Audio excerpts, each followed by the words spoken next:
Mr. Speaker, sir, just in 3 minutes. In 1977, I believe it was August 18th, Steve Biko was arrested when he was leaving a political rally. And he said some very powerful words. He said, "I'm going to be me as I am, and you can beat me or jail me or even kill me, but I'm not going to be what you want me to be." Mr. Speaker, sir, those are very powerful words. And they remind me today of a young man, Senator Lelekwe, of a young man, Senator Malala, and my dear neighbor, who is currently in the police custody. In fact, as we sit here, Senator Langat has already surrendered himself to the police. A person who is elected to represent the interests of their people. And when it comes to something so emotive, instead of allowing wisdom or the power to convince, you are intimidated. Mr. Speaker, sir, it is very sad. We stand with our colleagues, and I want to appeal to the residents of Bomet, the residents of Samburu, and also the residents of Kakamega to stand with their leaders. Senator Orengo spoke here, and earlier on today, Mr. Speaker, sir, during those periods where I become very emotive, I tweeted, and I said something that I totally believe in it, that we are going back to the era of Moi. I was hoping that my colleague, Senator Gideon Moi, will be here so that I can tell him, my brother, you and I are young, let us not go back.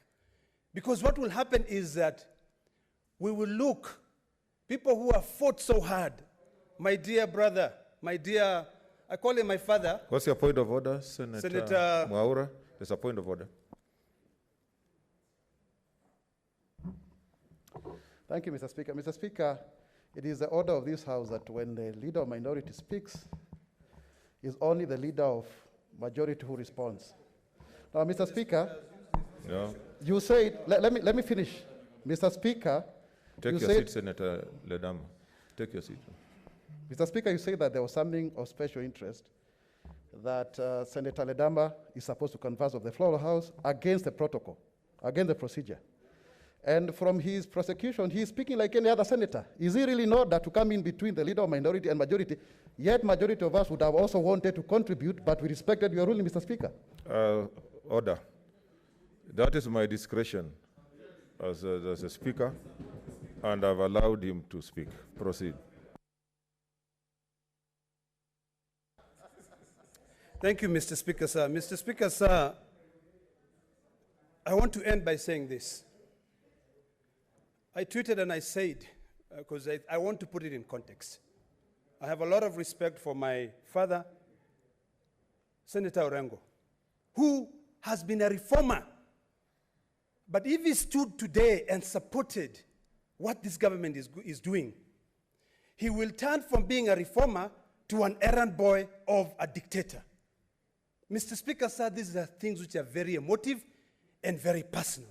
And I'll end with a quote from Steve Biko. Once again, he said, "The most potent weapon of the oppressor is the mind of the oppressed." Let us not sit here as honorable, distinguished members and see our colleagues suffer. Senator Lelekwe is a brother. Senator Langat is a brother. Senator Malala is a brother. And it doesn't matter whether we agree. We normally disagree here. But today, if I do not stand here and defend them, I will not have a face when I go back to my county. So, Mr. Speaker, sir. What's your point of information, Senator Murkomen? You can speak from there. Mr. Speaker, I'd like to inform Senator Olekina that Senator Langat has just been arrested in his house in Embakasi, Nyayo Estate, in the presence of his lawyer, Nelson Harvey, who is also the president of the Law Society of Kenya, and is being brought to Nairobi area police station, so that also in this interlude period, some of us can be able to visit Senator Langat as we also wait for Senator Malala, who may be brought, and Senator Eleko is being taken to, Mr. Speaker, to Samburu. We only hope that he will not be blindfolded and thrown into a forest. I just wanted to inform him. Thank you, Mr. Speaker. Okay, conclude, Senator. Thank you, my brother, for informing me that. So, Speaker, I appreciate you giving me this opportunity. And Senator Pogisio, my leader, and Senator Orengo, this is a time for you to show leadership in this House. I beg you to look back and show leadership. Revenue formula aside,